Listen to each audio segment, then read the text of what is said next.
Hello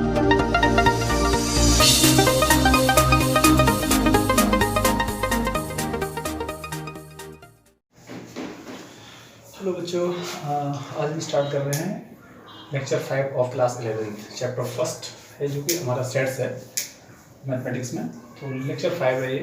अब इससे पहले एक्सरसाइज 1.1 1.2 पे हमने बात कर ली थी। अब हम लेक्चर 5 में सबसेट्स और उसके आगे proper set, improper set, universal sets, इसके आगे के बारे में हम बात करेंगे। तो आइए हम चलते हैं सबसेट्स क्या होता है। तो सबसेट्स के बारे में हमने क्या लिखा, let A and B be two sets. Let A और A and B be two sets. हमारे पास दो सेट्स हैं। If every element of A is an element of B.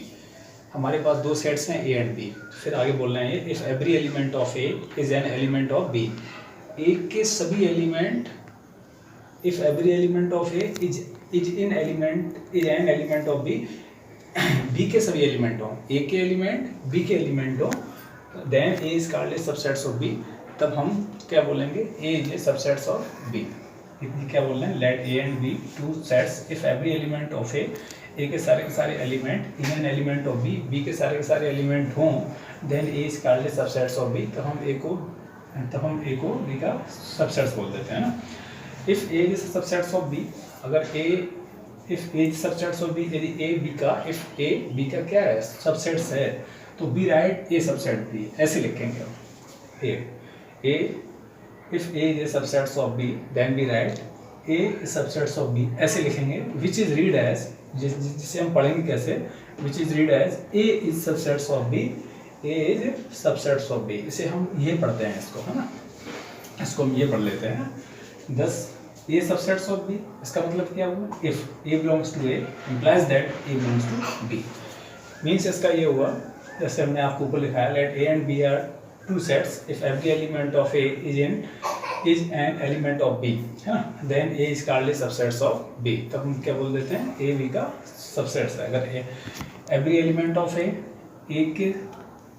A का every element is an element of B, B के सारे element हो, मतलब A के सभी एलिमेंट किस में हो, B में हो, तो हम A को सबसेट बोल देते हैं B का, है ना। फिर आगे बोल रहे हैं, if A is a subsets of B, यदि A बी का सबसेट्स है, if A is subsets of B, यदि ए बी का सबसेट्स है, तो बी राइट हम लिखेंगे A is subsets of B, ऐसे लिखते हैं। और which is read as A is subsets of B, ऐसे हम इसे रीड करेंगे। दस, है ना, ए सबसेट्स ऑफ बी। अगर ए सबसेट्स ऑफ बी है तो मैथमेटिकली डेफिनेशन क्या होगी, if A belongs to A implies that A belongs to B.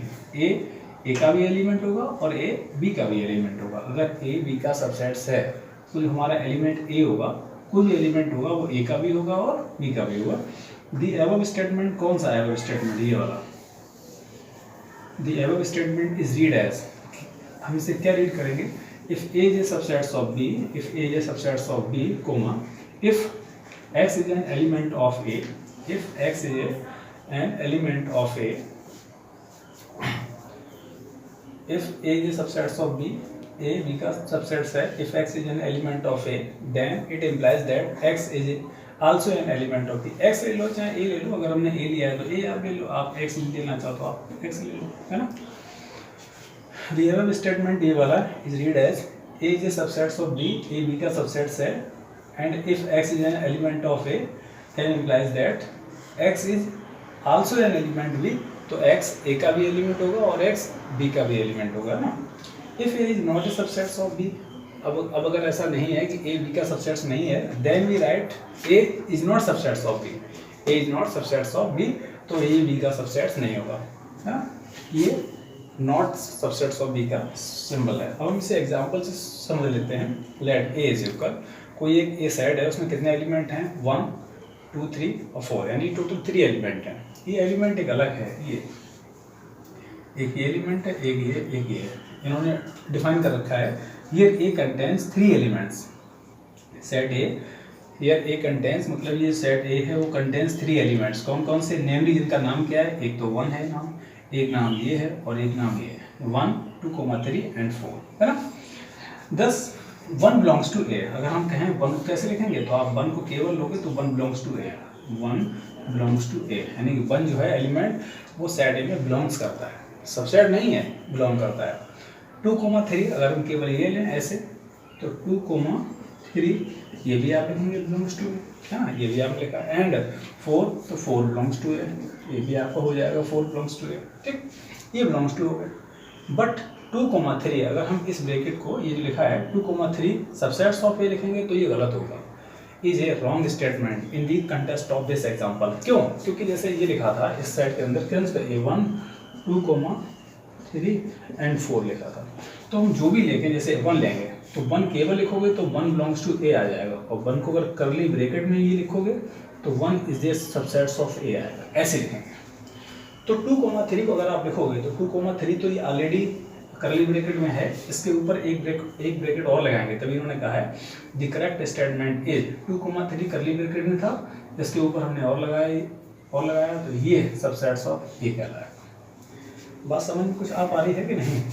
देखिए जैसे हम आपसे ये बोल सकते हैं, जैसे कोई आपका एक ब्रैकेट है, जैसे ये लिखा है 5, 6, 7 और 8, इसमें 3 एलिमेंट है, पहला ये है, दूसरा ये और थर्ड आपका ये वाला है। अगर हम जैसे ये सेट ए है, अगर हम आपसे कहें कि 5 तो आप केवल 5 लिखा है तो लिखोगे 5 बिलोंग्स टू ए, और सबसेट्स अगर इसका ये कब होगा जब आप करली ब्रैकेट में लिखोगे 5 सबसेट्स ऑफ ए, ठीक है। इसी प्रकार से जैसे हम लिखें 6,7 क्योंकि करली ब्रैकेट में है तो इसे आप लिखोगे बिलोंग्स टू ए, और हम लिखेंगे 6,7 करली ब्रैकेट में तो है ही और ऊपर से हमने दूसरा करली ब्रैकेट, तो आप लिखोगे सबसेट्स ऑफ ए, ये सबसेट्स है इसका।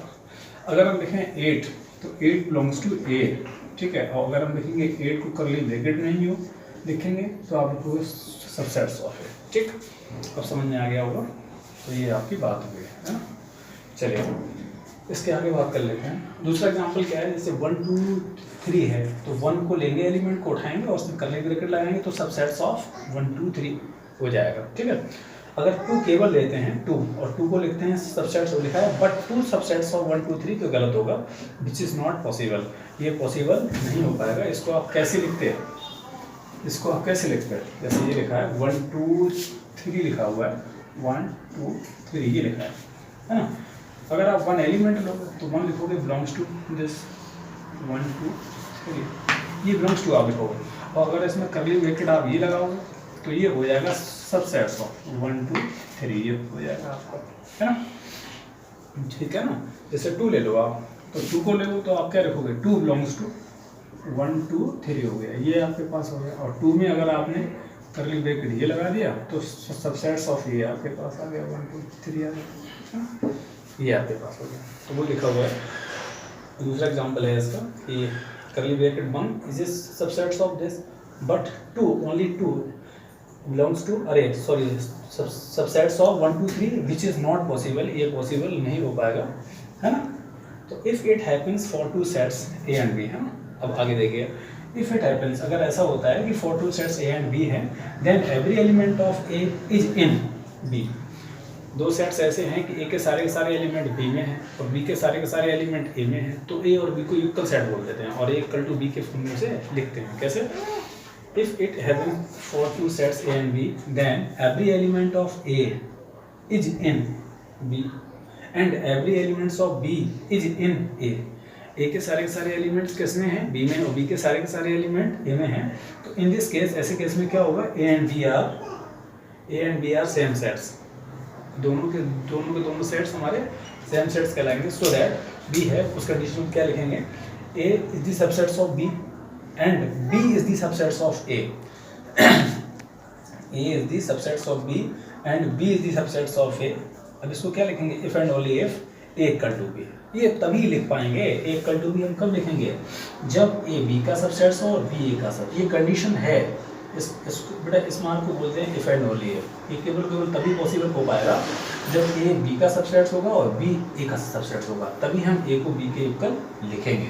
फिर हमने डिफाइन भी कर दिया है कि वेयर ये जो if and only if is a symbol for 2 ways implications and is usually read as if and only if, और if and only if को हम शॉर्ट में IFF बोल देते हैं, है ना। समझ में आ गया होगा, इसमें कुछ नहीं था, इसमें आपको केवल सेट मतलब सबसेट को समझाया गया था, है ना। एक बार फिर थोड़ा सा बेसिकली कोई दूसरे एग्जाम्पल से समझ लेते हैं। जैसे फॉर एग्जाम्पल आपके पास ये लिखा है 6 है, है ना, ये लिखा है 9 है और 10 है, ये आपको कोई सेट बी है, हमने ये मान लिया जैसे आपके पास ये सेट है क्या बी है। अगर हम आपसे कहें केवल 6 लेते हैं बेटा, तो 6 ये बिलोंग्स करेगा सेट बी, सबसेट नहीं होगा। सबसेट कब होगा, जब 6 को आप कर्ली ब्रैकेट में आप लिखेंगे, ठीक है। जैसे ये क्या लिखा है, ये ऑलरेडी एलिमेंट है, एलिमेंट ऐसे नहीं लिखा हुआ है, तो 7 इज बिलोंग्स टू करेगा बी में, सबसेट्स नहीं है। सबसेट्स का होगा जैसा एलिमेंट ये लिखा हुआ था उस पर कर्ली ब्रैकेट लगाने के बाद इस दिस सबसेट्स ऑफ बी हो जाएगा, ठीक है। आगे हम बात करते हैं जैसे 9 की, तो 9 जो है बिलोंग्स टू बी करेगा, या 9 अगर सबसेट्स करेंगे तो कर्ली ब्रैकेट लगा के यही था अभी तक, है ना। और फिर दूसरा टॉपिक इसमें ये कहा गया कि ए और बी अगर दो सेट आपके पास हैं और नंबर और every element of A is in B and every element of B is in A, मतलब ए के सारे एलिमेंट ए डी में हो, बी के सारे एलिमेंट ए में हो, तो हम इस कंडीशन में यानी कि A is the subsets of B हो और B is the subsets of A हो, इफ एंड ओनली इफ, तो इन दैट केस हम ये कह सकते हैं कि ए और बी दोनों सेम सेट्स हैं, that is A equal to B, हम उसे देख सकते हैं, है ना, ठीक है। इतना नोट कर लीजिए, फिर आगे बात करें। अब देखिए हम इसके बाद आगे बात कर लेते हैं इसी लेक्चर 5 में प्रॉपर सबसेट्स की। तो प्रॉपर अभी आपने क्या पढ़ा सबसेट, है ना, अब हम प्रॉपर सबसेट्स की बात कर लेते हैं। तो प्रॉपर सबसेट बोल क्या रहे हैं, if A is A subsets of B, A B का सबसेट्स है एंड कंडीशन क्या है, A is not equal to B, if A is A subsets of B and A is not equal to B, A B का subset है but A is not equal to B, A B के equal नहीं है, then A is called a proper subsets of B. तब हम A को B का क्या बोलेंगे, प्रॉपर सबसेट्स बोलेंगे। क्या कंडीशन है, A is A subsets of B and A is not equal to B, A B का क्या है सबसेट्स है but A is not equal to B, A B के इक्वल नहीं है, then A is called a proper subsets of B. तो हम A को बी का प्रॉपर सबसेट बोलेंगे, written as A proper subsets B. इसे हम क्या बोलेंगे, जैसे इसे हम क्या लिखते हैं सबसेट्स ऑफ बी, और इसे A proper subsets of B and B is called proper superset of A. A को बी का प्रॉपर सबसेट्स कहेंगे और बी को ए का सुपर सेट ऑफ ए कह देंगे, फिलहाल नहीं प्रॉपर सुपर सेट ऑफ ए कहेंगे फिलहाल। हमें इस पे अभी काम करना है, यानी हमने अभी आपको क्या बताया है कि A is a set of B, A B का A is A subsets of B, A B का क्या है सबसेट्स है and A is not equal to B और ए बी के इक्वल नहीं है, then A is called a proper subsets of B. तो हम इसको बी का, तो हम ए को बी का प्रॉपर सबसेट्स बोल देते हैं और लिखते कैसे हैं, A is proper subsets of B, है ना, ठीक है। फॉर एग्जांपल जैसे अब इसे एग्जांपल के थ्रू समझ लेते हैं बहुत अच्छे से। जैसे लिखा हुआ है let A is equal X is an even natural number, ये कोई सेट है जिसमें क्या है इवन नेचुरल नंबर है ना, और बी क्या है X is a natural number, इसमें केवल उसमें कौन सी है इवन है, तो इवन का मतलब क्या हुआ 2 4 6 8 अप टू 7 हो गया भाई। ये हमारा क्या है, A is equal X is a even natural number, X क्या है, ए क्या है, एक्स ए कोई एक सेट है जिसके अंदर एक्स एलिमेंट है, एक्स कौन से हैं, is an even natural number. Even natural number कौन से होते हैं बेटा 2 4 6 8 10 12 14 अप टू 7, ये हो गया। बी कोई दूसरा एक सेट है, उसके अंदर कौन से एलिमेंट है, सारे नेचुरल नंबर है, 1 2 इवन भी है ओड भी है ना। बी कौन सा एक सेट है, x has that X is a natural number, उसके अंदर क्या है सारे नेचुरल नंबर है। तो ए को अगर हम देखेंगे तो कैसे लिखेंगे 2 4 6 8 अप टू 7, और बी को 1 2 3 4 5 क्योंकि उसमें इवन भी है और ओड भी है आपके पास। तो इस कंडीशन में हम ए को बी का प्रॉपर सबसेट्स कहते हैं, है ना, ए को बी का प्रॉपर सबसेट कहते हैं। समझ बात आ गई, मैंने जो इसमें एलिमेंट है वो सारे के सारे इसमें हैं, जो इसमें एलिमेंट हैं वो सभी के सभी इसमें हैं, और ए और बी आपस में इक्वल भी नहीं है, तो ए हम बी का प्रॉपर सबसेट बोल देते हैं। क्या तक बात समझ में आ गई, कोई दिक्कत वाली बात तो नहीं है ना, ठीक है। इसके आगे देखिए हम काम कर लेते हैं, लिखा है और इसकी दूसरी डेफिनेशन क्या है, और let A and B are any two non empty sets. जैसे ये लिखा है दूसरी डेफिनेशन क्या है, let A and B, let A and B are any two non empty sets. दो कैसे सेट है, नॉन एम्प्टी है ना, if A is A subset of B A is subsets of B and A is not equal to B, then A is called proper subsets of A. वही definition है जो ऊपर लिखी हुई थी, A is a subsets of B and A is not equal to B, then A is called a proper subsets of B, है ना, वही कह देते हैं. For example, अब जैसे इन्होंने एक एग्जांपल और दिया है, जैसे A E O, ये क्या है, 3 वोवल हैं, is a proper subsets of A E I O, है ना, ये सारे के सारे एलिमेंट इसमें हैं, बट ये दोनों आपस में इक्वल नहीं है, तो इसको इसका प्रॉपर सबसेट्स कहेंगे, है ना. ठीक है, दोनों एग्जांपल से क्लियर हो गया, कोई दिक्कत नहीं आनी चाहिए आपको, बिल्कुल भी दोनों के दोनों एग्जांपल से क्लियर हो गया. इम्प्रॉपर सबसेट्स क्या होते हैं? इम्प्रॉपर सबसेट्स के बारे में बात कर लेते हैं. A set itself and an empty set, कोई सेट इटसेल्फ अपने आप में एंड और an empty set are always subsets of every set. ये दोनों कोई सेट अपने आप में सबसेट्स होता है, अपने का ही सबसेट्स होता है, और हर एम्प्टी सेट, वर्ड सेट या नल सेट, वो भी क्या होते हैं, ये सारे के सारे सबसेट्स होते हैं एवरी सेट के, ना. ठीक है, and set itself is called improper subset, और इटसेल्फ को हम क्या बोल देते हैं, प्रॉपर नहीं, और itself and set itself is called improper subset, और जो सेट इटसेल्फ होता है इसी को बेटा में improper subsets of the set बोल देते हैं. क्या समझ में आया? कोई सेट इटसेल्फ है एंड नॉन एम्प्टी सेट है, ये दोनों, एंड नॉन एम्प्टी एंड नहीं सॉरी, ए सेट इटसेल्फ है एंड एन एम्प्टी सेट है, ये ऑलवेज सबसेट्स होते हैं एवरी सेट के, ऑलवेज, है ना. उसके बाद क्या है, every set and set itself is called, और जो सेट इटसेल्फ है वो is called improper subsets of the set. ठीक है, तो ये इम्प्रॉपर सबसेट्स की डेफिनेशन हो गई. अब सब इम्पोर्टेंट जो रिजल्ट है वो हम थोड़ा सा देख लेते हैं. सम इम्पोर्टेंट ये रिजल्ट, नंबर फर्स्ट लिखा है every set is A subsets of itself. अभी इसमें क्या कहता है, एवरी सेट इज ए, क्या लिखा है, every set is A subset of itself. Every set is A subset of itself. जो एवरी सेट, कोई भी सेट होता है वो अपने आप का एक सबसेट्स होता है. ठीक है, देखिए इंपॉर्टेंट रिजल्ट में पहला वाला क्या है, every set is A subset of itself.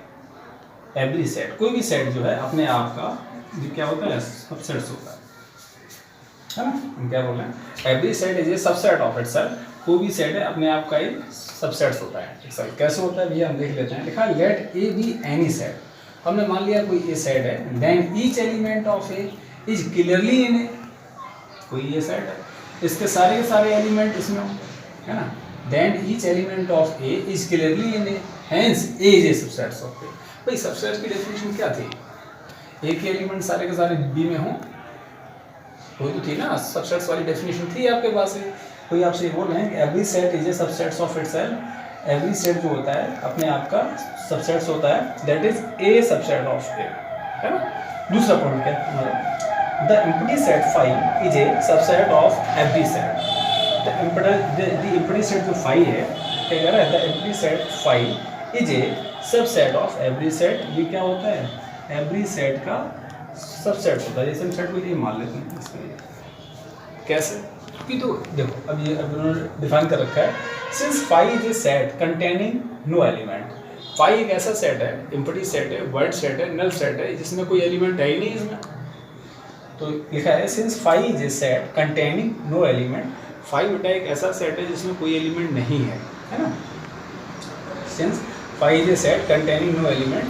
Phi एक ऐसा सेट है जिसमें कोई एलिमेंट नहीं है. और या इन अदर वर्ड्स, दूसरे वर्ड्स में क्या कहें, one can say that every element of phi is in A. Phi का सारे के सारे एलिमेंट ए में हैं, जब फाई में कोई एलिमेंट है ही नहीं है ना. तब कह रहे हैं दूसरे वर्ड में क्या बोलेंगे कि every element of phi is in A और phi is A subset of A. देखिए अब थर्ड वाला पॉइंट, इसमें ये क्या बोल रहा है, थर्ड वाला point, if A be any finite set. कोई आपका एक क्या है, फाइनाइट सेट. ए हमारे पास कोई सेट है, उसमें है क्या, ये फाइनाइट सेट है, 2 3 4, जैसे ये हमने मान लिया 3 एलिमेंट है, तो ये फाइनाइट सेट हो गया. नंबर ऑफ एलिमेंट कैसे हो, फाइनाइट हो. Let A be any finite set containing n distinct element. उसमें एंड डिस्टिंक्ट अलग अलग एलिमेंट हैं. Then the total number of subsets of A. तो इसके टोटल सबसेट कितने होंगे, 2 की पावर n. दैट इसमें n का मतलब है नंबर ऑफ एलिमेंट कितने हैं, इसमें 3 हैं, तो 2 की पावर 3 इक्वल टू 8 आ जाएगा. मतलब कोई भी सबसेट्स n है, कोई भी हमारे पास सबसेट है उसमें n एलिमेंट है डिस्टिंक्ट अलग अलग है। हमारे पास कोई सबसेट्स है जैसे ये कोई एक सेट हो गया, let A B A finite set, जैसे कोई फाइनाइट सेट है जिसमें ये डिस्टिंक्ट एलिमेंट हैं 4 5 6 7, ये इसमें 4 एलिमेंट हो गए। तो उसमें क्या करें, let A be any finite set containing n distinct element, कितने एलिमेंट हैं इसमें, 4 एलिमेंट हो गए इसमें। Then the total number of subsets of A, जैसे ये तो इसमें टोटल सबसेट कितने होंगे, तो 2 की पावर n होता है, यहाँ 2 की पावर 4 दैट इज 4, ये नंबर ऑफ सबसेट्स हो जाएंगे इस सेट में। ठीक है, इतना नोट कर लीजिए, हम आगे बात करें। देखिए थोड़ा सा हम आगे बढ़ रहे हैं। Subsets of this set R of real numbers, subsets of this set R of real number, है ना। तो इसके बारे में हम थोड़ी सी बात कर रहे हैं अभी, है ना। Rational numbers and irrational numbers taken together are known as real numbers. Real number किसे कहते हैं, उसमें इसमें रेशनल और इरेशनल दोनों ही हो तो हम क्या बोल देते हैं, रियल नंबर। तो rational numbers and irrational numbers taken together are known as real numbers. इनको जब हम दोनों को साथ में लेते हैं तभी वो हमारे रियल नंबर्स जाने जाते हैं। Following sets are important subsets of the set R of the real numbers. जो फॉलोइंग सेट्स आपको दिए गए हैं are important subsets of set R, ये क्या हैं, सबसेट हैं किसके, सेट आर के, of all real numbers. Real number के जो हमारा एक सेट है उसके ये सारे के सारे क्या हैं, ये सबसेट्स हैं। अब क्या है वो हम देख लेते हैं। जैसे फर्स्ट लिखा हुआ है the set of all natural numbers, हमने आपसे पहले ही कहा था कि नेचुरल नंबर को n से डिनोट कर देते हैं, हाँ। तो लिखा है the set of all natural numbers, natural number के जो सेट होता है उसे किससे डिनोट करते हैं, n से, और कर्ली ब्रैकेट के अंदर स्टार्ट कहाँ से होते हैं, 1 से। 1 2 3 4 5 जैसे होल नंबर हमने कहाँ से होता है स्टार्ट, होल नंबर आपका 0 से होता है स्टार्ट, और नेचुरल नंबर आपका 1 से स्टार्ट होता है। तो लिखा हुआ है the set of all natural numbers n is equal 1 2 3 4 5 6 up to so on, ये आपका नेचुरल नंबर हो गया। अगर यहाँ पे दूसरा वाला होता है the set of all whole numbers, तो होल नंबर आपका w से, देखो नेचुरल नंबर को n से रिप्रेजेंट करते हैं, वैसे ही होल नंबर को हमने मान लिया w से रिप्रेजेंट करते हैं, 0 से स्टार्ट वो होता है ना। चलिए खैर इसके आगे हम आते हैं। दी सेट ऑफ ऑल इंटीजर्स, अब इंटीजर में तो पॉजिटिव इंटीजर्स नेगेटिव इंटीजर दोनों आ जाते हैं आपके। तो दी सेट ऑफ ऑल इंटीजर्स, इसको हम जेड से रिप्रेजेंट करते हैं, तो ये आपका इस टाइप से आ जाएगा। कैसे, अच्छा हम इस पर बात कर लेते हैं। देखिए जैसे ये आपकी एक नंबर लाइन है ना, ये क्या है 0, ये क्या है 1 2 3 4 5 6 up to so on infinite, और ये आपका इनफाइनाइट है, -1 -2 -3 -4 -5। तो ये सब क्या है, एक्चुअली ये पॉजिटिव इंटीजर्स हैं, और ये क्या है आपके नेगेटिव इंटीजर्स हैं। तो माइनस इनफाइनाइट से प्लस इनफाइनाइट, ये आपके हो गए the set of all integers Z is equal, यहाँ से आगे -4 आएगा, -5, इससे पहले -4 आएगा, -5 आएगा, -6 आएगा अप टू सो ऑन, फिर हो गया -3 -2 -1 0 1 2 3, फिर इसके आगे 4 5 6 अप टू सो ऑन आता जाएगा। तो इससे हम कहेंगे this set of all integers. All integers का मतलब है इसमें आपका पॉजिटिव नेगेटिव दोनों ही इंक्लूड है इसमें, है ना। तो ये हो गया this set of all integers Z is equal, ये आपका हो गया। थर्ड वाले पे बात करते हैं, this set of all rational numbers. This set of all rational numbers, आपको पता है रेशनल नंबर को p अपॉन q के फॉर्म में लिखते हैं, where q is not equal to 0, where q is not equal to 0 but p and q are integers. तो ये लिखा हुआ है the set of all rational numbers q is equal, लिखेंगे इसे कैसे, the set of all rational numbers q is equal x such that x is equal p upon q। कोई भी नंबर होगा उसे हम p अपॉन q के form में लिखेंगे। जैसे फॉर एग्जांपल ये हो गया 2 अपॉन 3, p भी आपका और q भी, ये दोनों क्या है, इंटीजर है। p एंड q दोनों ये कैसे है, ये आपका जो रेशनल नंबर लिखा हुआ है 2 अपॉन 3 लिखा है, वो p अपॉन q के फॉर्म में। यहाँ पर आपका p और q दोनों है क्या, इंटीजर हैं आपके। तो वही लिखा हुआ है the set of all rational numbers q से हम इसे रिप्रेजेंट करते हैं is equal x such that x is equal p upon q where p and q are integers and q is not equal to 0। Condition इसमें apply ये होती है q हमारा 0 नहीं होना चाहिए। जैसे फॉर एग्जांपल ये लिखा है 4/5 है आपका, तो 4/5 क्या है, ये 4/5 आपका रेशनल नंबर है। तो इसे मान लेते हैं ये क्या है p और ये क्या है q है। तो हम लिखेंगे क्या, a rational number, A number which is in the form p upon q, जो p अपॉन q के फॉर्म में हो, एंड p और q दोनों हो क्या, इंटीजर हो, एंड p और q दोनों इंटीजर हो, एंड और एक कंडीशन क्या होनी चाहिए, q की वैल्यू 0 नहीं होनी चाहिए। अगर ये 0 हो जाएगा फिर तो ये वैल्यू इनफाइनाइट जाएगी।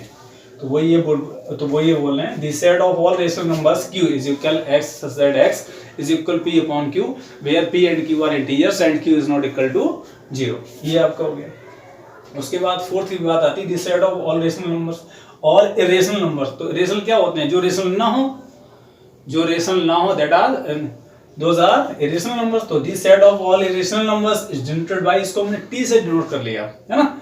तो लिखेंगे t is equal x such that x belongs to real number. हमने आपसे कहा था कि रियल में दोनों इंक्लूड होते हैं, रेशनल और इरेशनल। तो कह रहा है कि t is equal x such that x belongs to rational and x does not belongs to q। But q क्या है? ये आपका रेशनल नंबर है। q मतलब रियल नंबर तो हो बट q ना हो, मतलब रेशनल नंबर ना हो। तो जब हम रियल नंबर में बेटा दोनों होते हैं, जैसे रियल नंबर आपका ये हो गया, रियल में दोनों होते हैं, रेशनल और प्लस इरेशनल। जब ये होगा नहीं तो फिर क्या यही तो होगा, रियल नंबर में दोनों होते हैं। अब ये कह रहा है कि ये ना हो, तो जब इसकी ये मना कर रहा है, इसे हमने क्यू से बोल रखा था, रेशनल नंबर को क्यू से बोल दिया हमने। तो ये आपसे कह रहा है x such that x belongs to r, मतलब रियल नंबर तो हो, and x does not belongs to q, but q उसमें ना हो। तो q जब नहीं होगा तो फिर रह क्या गया? रियल नंबर में फिर क्या रह गया आपका? इरेशनल नंबर रह गया आपका, है ना। तो वो ये कह रहे हैं the set of all irrational numbers is denoted bye t। इन्होंने उसको t से रिप्रेजेंट कर दिया, डिनोट कर दिया, और t को लिखा कैसे है? x such that x belongs to r and x does not belongs to q। For example ये √2 है, √3 है, √5 है, √7 है, √11 है, या 0.53 533 5333 up to so on are irrational numbers. ये आपके सारे के सारे एग्जांपल इरेशनल नंबर के होते हैं। पढ़ लिया होगा आपने 9th और 10th में बहुत अच्छे से, है ना, रियल नंबर वाले चैप्टर्स में। अब हम इस ये कंक्लूजन आपका है उससे हम देखेंगे क्या, n ये क्या है? सबसेट है z का। कैसे? n क्या है? 1 2 3 4 5 6, ये क्या है? नेचुरल नंबर है। और z में भी तो नेचुरल नंबर आ रहा है आपका, 1 2 3 4 पॉजिटिव आ रहे हैं, नेगेटिव नहीं आ रहे हैं। तो उससे क्या है? ये सबसेट हो गया इसका। भाई सबसेट की डेफिनेशन होती क्या है? Every element of a belongs to an element of b। सारे के सारे एलिमेंट इसमें हैं, तो 1 2 3 4 5 6 इसमें है, इसलिए n is the subset of z हो गया। z क्या है आपका? इंटीजर है। n क्या है आपका? नेचुरल नंबर है। फिर कह रहा है z सबसेट्स ऑफ q। कैसे भैया? ये z है आपका, ये z है आपका, ये z है, और ये क्या है आपका? q है। q क्या है आपका? रेशनल नंबर है, p अपॉन q के फॉर्म में आएगा, क्योंकि ये रियल नंबर की लाइन है। फिर क्या कह रहा है? z subsets of q। z आपका जो है वो क्या कर रहा है? ये n सबसेट्स ऑफ z, ये इसमें आ गया आपका, है ना। n सबसेट्स ऑफ z इसमें आ गया है आपका। इसके बाद लिखा कि n बिलोंग्स टू, ये कह रहा है n सबसेट्स ऑफ, ये आपका जो है n subsets of z subsets of q subsets of r आपका हो गया। ये इनमें एक रिलेशन आ गया। अब जैसे इन्होंने लिखा है t बिलोंग्स टू, अरे t सबसेट्स ऑफ r। कैसे? t क्या है आपका? रेशनल नंबर है, और r क्या है? r क्या है भैया? r रियल नंबर है। तो मैंने अभी आपसे कहा कि रियल में रेशनल दोनों होते हैं, तो रेशनल भी आएगा इसमें और रेशनल भी आएगा। तो ये हो गया। And n does not subsets of t। तो अब n क्या है? नेचुरल नंबर है। तो t क्या है? रेशनल नंबर है, तो आएगा ही नहीं इसमें। कैसे? क्योंकि ये हमारे रेशनल नंबर होते हैं। जैसे √2 है इसमें, तो √2 इसमें कहां से आया? आया नहीं। √3 है, तो √3 क्या इसमें है? क्या नहीं है। इसलिए कह रहे हैं कि n does not subsets of t। ये आपका हो गया, ठीक। फिलहाल अब कह रहे हैं intervals as subsets of r। हम इंटरवल पे बात कर लेते हैं। ये हमारा हो गया आपका जो सेट ऑफ r है रियल नंबर पे, उनको फिर हमने n से z से q से या रेशनल नंबर को t से हमने रिप्रेजेंट कर दिया। लिखते कैसे? वो आपका ये हो गया ना, intervals as subsets, interval as subsets of r। इस पे हम थोड़ी सी बात कर लेते हैं इंटरवल पे, है ना। देखिए, जैसे इंटरवल का मतलब है, जैसे इसमें सबसे पहले डिफाइन कर रहे हैं ओपन इंटरवल, है ना। ओपन है, क्लोज है, सेमी ओपन है, सेमी क्लोज है। होते क्या है, लिखते कैसे हैं, ये सारे डाउट आपके अभी हो जाएंगे आपके। जैसे लिखा है interval as subsets of R on real line. Real line है ये आपकी, ये क्या है आपकी? ये सारी की सारी ये क्या है भैया? ये रियल लाइन है आपकी, है ना। On real line various types of infinite subsets are defined as interval. इसमें बहुत सारे जो सबसेट्स हैं उसमें विद इंटरवल के साथ इसमें डिफाइन हम कर लेंगे। जैसे पहला वाला काम होता है ओपन इंटरवल पे, है ना। ओपन इंटरवल को हम डिनोट करते करते, जैसे ये ओपन है आपका, है ना, ये हो गया। इसके अंदर हम कोई दो एलिमेंट ये ले लेते हैं ए और बी, कोई वैल्यू एक्स होगी जो, अब जैसे इसमें एक कंडीशन और है कि ए कोमा बी हमने दो एलिमेंट ले लिए, ओपन ये ब्रैकेट है, ओपन इंटरवल है ये, इसलिए हमने इसका नाम दे दिया ओपन इंटरवल। इसमें हमेशा कंडीशन ये रहेगी ए इज लेस देन बी आपका रहेगा, ये छोटा रहेगा ये बड़ा रहेगा। कोई वैल्यू एक्स आएगी आपकी जो इनके बीच में लाई करेगी, ना तो वो एक्स की वैल्यू ना तो इसके इक्वल होगी ना ही इसके इक्वल होगी, है ना। हो सकता है वो एक्स की वैल्यू इससे बड़ी हो और इससे छोटी हो, यही ओपन इंटरवल की डेफिनेशन है। फिलहाल हम मैथमेटिकल हम लैंग्वेज में हम देख लेते हैं। ओपन इंटरवल कह रहा है let A B belongs to R, A और बी क्या है, रियल नंबर में है, कोई नंबर है आपके, let A B belongs to R and A is less than B, और ए क्या है आपका बी से छोटा है, less than B, then the set of real numbers. तब हम रियल नंबर का जो सेट है उसे नोट कैसे करेंगे, हमने ऐसे लिखा है x such that x is greater than a but less than b, then the set of real numbers x such that x is greater than a but less than b is called an open interval and is denoted by a, b। Open interval को बेटा हम ऐसे भी denote कर लेते हैं a, b से, या ऐसे ये ब्रैकेट लगाते हैं उल्टा वाला ऐसे a, b, ये दोनों ही ओपन इंटरवल है। हम यूजली इसे इस्तेमाल करते हैं ज़्यादा। मेरी बात को समझने की आप कोशिश करें कि हम बोल क्या रहे हैं। हमने आपसे ये कहा है कि ओपन इंटरवल पर हम बेटा भी बात कर रहे हैं आपसे, है ना। तो ओपन इंटरवल होता क्या है, ओपन इंटरवल हम मान लेते हैं कि ये कोई नंबर लाइन है आपके पास, है ना। इसमें हमने कोई दो नंबर ले लिया जैसे एक हमने ए ले लिया, एक हमने बी ले लिया। कंडीशन ये है, ये लाइन ए जो है इसमें ए इज लेस देन बी है, ए जो है बी से छोटा है। जैसे हम मान लेते हैं बेटा इसकी वैल्यू 2 है और इसकी वैल्यू क्या है 5 है आपके पास, है ना। तो ओपन इंटरवल ये हमारा कहता है कोई भी नंबर जैसे थर्ड है x, जैसे हमने मान लिया कोई x नंबर है ना, जैसे हमने क्या मान लिया x नंबर है कोई, तो x की वैल्यू हो सकता है कि a से बड़ी हो। जैसे हमारी जो x की वैल्यू ये है ना, ये जो हमारी x की वैल्यू आएगी बेटा, ये वाली x की वैल्यू, ये कह रहा है कि x की value is greater than a हो सकती है, a से बड़ी हो सकती है और b से छोटी हो सकती है। इसको हम ओपन इंटरवल से डिफाइन करेंगे, लेकिन ये x की वैल्यू कभी भी ना तो इसके इक्वल होगी ना ही इसके इक्वल होगी। बात समझने की कोशिश करो, हमने कोई x की वैल्यू ले ली जो a और b के बीच में लाई करेगी, a और b के बीच में लाई करेगी, कभी भी ना तो a के इक्वल होगी ना ही बी के इक्वल होगी। जैसे कैसे, अब जरा 2 और 5 के बीच में नंबर कितने होंगे, इनफाइनाइट होंगे। जैसे स्टार्ट करते हैं 2 से, 2 के बाद आएगा क्या 2.1 आएगा, है ना। तो 2.1 से लेके हम स्टार्ट करते हैं 2.2 और वगैरह वगैरह वगैरह वगैरह, है ना। फिर आ जाएगा 3.1, 3.2 अप टू शो ऑन, फिर आ जाएगा 4.1, 4.2, फिर आपका आ जाएगा 4.9, है ना। स्टार्ट हमने कहाँ से किया 2 से, और ये लास्ट में आ गया 5। तो ये ओपन इंटरवल की डेफिनेशन आपसे ये कहती है क्या कि ना तो आप 2 लोगे ना ही आप 5 लोगे, इन दोनों को आप काट दीजिए, ना तो 2 लोगे ना 5 लोगे। 2.1 से लेके 4.9999 आप ले सकते हो, बट ये दोनों नहीं लोगे। तो इसका मतलब ये हो गया कि हम जो भी नंबर लेंगे इस नंबर लाइन पे सॉरी, जो हमारी ये नंबर लाइन है, जैसे एक ये है, एक ये है, ये ए है, ये बी है, जो भी नंबर लेंगे वो ना तो ये होगा और ना ही ये होगा, ये दोनों नंबर नहीं होगा। लाई कहाँ से कहाँ तक करेगा, यहाँ से इनके बीच में लाई करेंगे। तभी हमने कह दिया कि x is greater than a but less than b, और इसको हम रिप्रेजेंट ये करेंगे ऐसे a, b। इसका मतलब यही है कि x is greater than a but less than b। इसे बेटा हम ओपन इंटरवल कहते हैं, है ना। ये हो गया ओपन इंटरवल। तो इसमें फिर वही आपसे बोल रहे हैं let a b belongs to r, a हमने b क्या कर दिया, ये रियल नंबर पे, रियल लाइन पे कोई नंबर है, and a is less than b, और a क्या है b से छोटा है, then the set of real numbers, x such that a, then the set of real number कौन सा x such that x is greater than a but less than b, इसको, इस सेट को is called an open interval, इसे हम open interval कहते हैं। And is denoted bye, या तो इससे और या फिर open interval and is denoted by this, या ये इस टाइप से, ये कोमा इससे डिनोट हम करते हैं। इसके दो सिंबल है, एक तो ये है और या फिर ये है ना। तो लिखा है all the real numbers between A and B, A और बी के बीच में जितने भी सारे रियल नंबर्स हैं, all the real numbers between A and B belongs to the open interval. जितने भी रियल नंबर हैं ए और बी के बीच में, वो सभी के सभी इस इंटरवल के बीच में लाई करेंगे, बिलोंग्स करेंगे।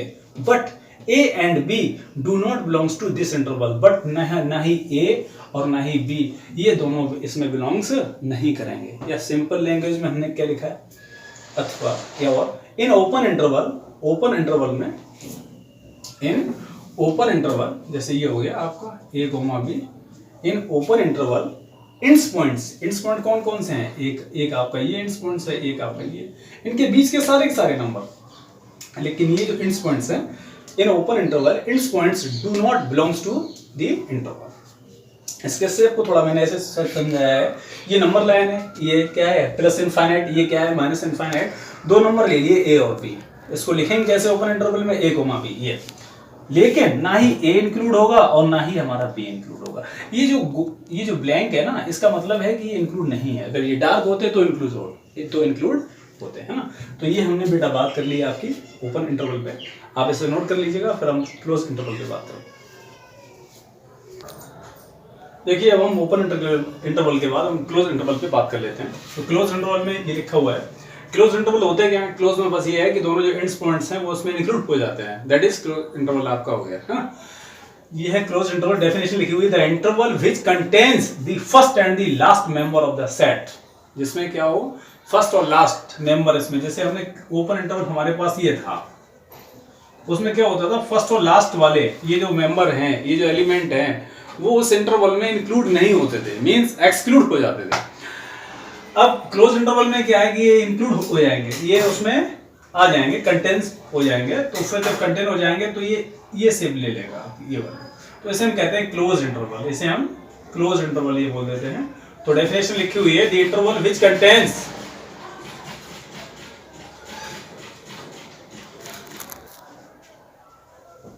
the interval which contains the first and last member of the set is called closed interval। लिखा हुआ है the interval which contains the first and last member of the set is called closed interval। तो वही हमने आपसे कहा है कि इसमें फर्स्ट और लास्ट वाले जो एंड्स पॉइंट होते हैं वो इंक्लूड हो जाते हैं, इसीलिए हम इसको क्लोज इंटरवल बोलने लगते हैं। And it is denoted by this, पहले हम इसको यू लिखते थे ना, ओपन को, पहले हम ओपन को ये लिखते थे जिसमें ये और ये इंक्लूड नहीं होते थे, अब इसमें ये वाला भी इंक्लूड है, ये वाला भी इंक्लूड है, इसलिए इसका शेप थोड़ा सा चेंज हो गया, इसको हम बड़े ब्रैकेट से यानी big bracket that is A B, इसे हम बोलेंगे क्लोज इंटरवल। डिफाइन कैसे होगा ये, डिफाइन ऐसे होगा, here close interval A comma B is equal x such that x is greater equal a but less equal b, means x की value a भी हो सकती है और b भी हो सकती है, a से लेकर b तक तो होगी बट उसमें a भी हो सकता है और b भी हो सकता है ना। तो ये हो गया, that is in closed interval end points also included in the set। ends points जो होते हैं हमारे लास्ट वाले जो पॉइंट होते हैं, ये इनको हम ends point बोल देते हैं, end points also included in the set, इस सेट में, इस इंटरवल में ये जो हमारे एंड पॉइंट हैं वो इंक्लूड होते हैं, है ना। तो इसका जब हम शेप ये बनाएंगे तो इस टाइप का आएगा। पहले वाले में ये सर्कल थे ना वो ब्लैंक थे, अब के वाले में डार्क है। डार्क क्यों है, क्योंकि इसमें ये इंक्लूड है, ये आपकी नंबर लाइन है प्लस इनफाइनाइट से लेकर माइनस इनफाइनाइट तक, ये कोई दो पॉइंट है ए और बी। इन क्लोज इंटरवल ए और बी से इसलिए करेंगे क्योंकि अब इसमें ये भी इंक्लूड है और ये भी इंक्लूड है, और ए और बी के सारे रियल नंबर इंक्लूड तो होंगे, बट ये और ये दोनों एलिमेंट इसमें एंड पॉइंट जो जैसे हम बोलते हैं एंड पॉइंट, ये भी इसमें कंटेन हो जाते हैं, मतलब कहना इन्वॉल्व हो जाते हैं, पहले नहीं होते थे, है ना। तो ये आपका हो गया, तो इसे हमने कहा है आपका क्लोज इंटरवल, है ना। क्लोज इंटरवल को आपने डिफाइन कर लिया, मेरे ख्याल से कोई दिक्कत आएगी नहीं। जैसे फॉर एग्जांपल ये लिखा हुआ है आपके पास ऐसे लिखा है 2,5, है ना। तो उसकी डेफिनेशन वही क्या, पहले जैसे ये लिखा जाता था, जैसे फॉर एग्जांपल पहले हम ये लिखते थे आपके पास 2,5, इसका मतलब ये होता था बेटा x is greater two but less 5, ना ये इंक्लूड होता था ना ये। अब हम बात कर लेते हैं क्लोज इंटरवल 2,5 की, इसका मतलब ये हो गया ये भी इंक्लूड है, ये भी इंक्लूड है, x is greater equal 2 but less equal 5 हो गया, ये इसकी क्लोज इंटरवल की डेफिनेशन हो गई। तो हमने इसमें ये कहा, इसे हम ऐसे डिफाइन कर, ये हमारा ओपन इंटरवल हो गया, ये हमारा क्लोज इंटरवल हो गया। नंबर लाइन पे हमने इसे क्यों कहा, जैसे फॉर एग्जांपल ये है आपकी, ये प्लस इनफाइनाइट है, ये क्या है माइनस इनफाइनाइट है। 2,5 अगर ओपन इंटरवल वाला होता तो हम इसे यूं ऐसे हम शो कर लेते हैं। इसका मतलब ये होता है ये दोनों एंड वाले जो पॉइंट्स हैं, ये दोनों जो एलिमेंट हैं या फिर ये दोनों जो नंबर्स आपके हैं, ये इसमें इंक्लूड नहीं है। इनके बीच की तो सारी वैल्यू ठीक है, बट ये वाली नहीं होती थी। अब क्या है कि जब आप क्लोज इंटरवल की जब आप बात कर रहे हो तो क्लोज इंटरवल में क्या है, अब आपका ये 2 है और ये क्या है 5, तो इसका मतलब ये भी इसमें आएगा और ये भी आएगा और इसके बीच के सारे नंबर इसमें आएंगे। ये आपका क्लोज इंटरवल आपका हो गया ना। तो क्लोज इंटरवल आपके समझ में बहुत अच्छे से आ गया होगा। अब हम आगे जो बात करते हैं वो लिखा है सेमी ओपन और सेमी क्लोज्ड। सेमी ओपन और सेमी क्लोज, देखिए सेमी ओपन ये हो गया और सेमी क्लोज्ड ये हो गया, ऐसे मान लो, ठीक। सेमी ओपन ये हो गया, सेमी क्लोज्ड ये हो गया। देखो इसका मतलब क्या होता है, इस ऐसे आप मान के समझो, इसका मतलब ए और बी कोई दो एलिमेंट है, तो इसमें जिस साइड ये बड़ा ब्रैकेट होता है उसमें ये एलिमेंट इंक्लूड होता है, और जिस साइड में छोटा वाला ब्रैकेट होता है उसमें ये एलिमेंट इंक्लूड नहीं होता है। इस साइड से खुला है यानी ओपन है, इंक्लूड है तो ये ओपन है, इसलिए ये हो गया सेमी ओपन, और ये हो गया सेमी क्लोज्ड। क्यों? क्योंकि इस साइड में ये बंद है, यानी अगर हम इसमें ए कोमा बी लेंगे तो ये तो ओपन रहेगा बट ये बंद रहेगा, इसलिए ये हो गया सेमी क्लोज्ड। डिफाइन करना चाहेंगे तो हम कैसे करेंगे, हम जान लेते हैं, मान लेते हैं इसके अंदर कोई x है, x कोई वैल्यू है, तो x को हम कैसे, x इज ग्रेटर इक्वल ए होगी और ए से बड़ी भी हो सकती है बट बी नहीं होगी, बट लेस देन बी, इसे हम कहते हैं सेमी ओपन इंटरवल। ये हो गया आपका सेमी क्लोज इंटरवल की जब हम बात करेंगे तो ये आपका आ जाएगा ए नहीं होगा बी होगा। तो जब ए नहीं होगा तो क्या होगा, x is greater A but less equal B, इसे हम बोलेंगे सेमी क्लोज इंटरवल। वही हमने इसमें कहा गया है सेमी ओपन और semi close interval. Some intervals are inclosed, नहीं sorry, some intervals are closed at one end, किसी एक एंड पर ही क्लोज होते हैं, जैसे ये एंड ओपन एट अदर, और किसी दूसरे साइड पर ये, अगर ये साइड में बंद है तो ये ओपन है, ये क्लोज्ड है तो ये ओपन है, ये ओपन है तो ये क्लोज्ड है। वही कह रहे हैं some intervals are closed at one end and open at the other are called semi closed or semi open interval। इन्हें हम semi closed और semi open interval बोल देते हैं, है ना। जैसे अब सेमी ओपन, जैसे हमने आपसे कहा ना, इस वाले को सेमी ओपन बोलेंगे ए और बी, उसका मतलब क्या होता है, जो ये लिखा है वही है, इसको डिफाइन कर दिया x such that x is greater equal a but less than b, यही वाला है। Is a semi open interval from A to B, कहां से कहां तक का है, ए से लेकर बी तक है, बट ए इंक्लूड है बी एक्सक्लूड है, मतलब ए है बी नहीं है, इसलिए ये इंक्लूड है और वो एक्सक्लूड है, एक्सक्लूड। अब देखिए जैसे हमने अभी आपसे कहा कि सेमी ओपन वाला, यानी कि सेमी ओपन ये था सेमी ओपन का, और ये होता है सेमी क्लोज्ड। ये ओपन मींस ए इसमें इंक्लूडेड है, बी एक्सक्लूडेड है ना, और उसमें ए एक्सक्लूडेड है और बी इंक्लूडेड है, मतलब इसमें ए को ले लिया गया, ओपन है, ए के लिए सारे रास्ते ओपन है, दैट इज सेमी ओपन आपका नाम हो गया। इसमें ए के लिए रास्ता ओपन नहीं क्लोज है तो ये सेमी क्लोज्ड हो गया, ऐसे मान लो, है ना। तो वही हमने आपसे कहा कि इसी में कहा ये हो गया, मतलब semi open interval A comma B, X such that X is greater equal A but less than B is a semi open interval from A to B, कहां से कहां तक है, ए से बी तक है, विच इंक्लूड्स ए, जिसमें ए इंक्लूड्स है बट बी इंक्लूड नहीं है, दैट इज एक्सक्लूड है, यानी बाहर है। तो वो ये इसमें which includes A but excludes B, ये आपका हो गया सेमी ओपन हो गया। वैसे हम इसे बोलते हैं सेमी क्लोज्ड। तो ये लिखा है एक्स सच दैट, इसकी डेफिनेशन क्या है, ए नहीं है बी है, तो x is greater A but less equal B, equal आ गया तो बी है, तो ये हो गया सेमी क्लोज्ड। तो वही इसमें लिखा हुआ है x such that X is greater A but less equal B is a semi closed interval from A to B, कहां से, ए से बी तक है, इन विच एक्सक्लूड्स ए, एक्सक्लूड मतलब ए बाहर है, but include B, A but include B, B आपका अंदर है ना। अब सेमी ओपन का ये ग्राफ है, सेमी क्लोज का ये है। सेमी ओपन क्यों, ए है इसमें तो ए आपका डार्क हो गया, बी नहीं है तो बी को हमने ब्लैंक कर दिया।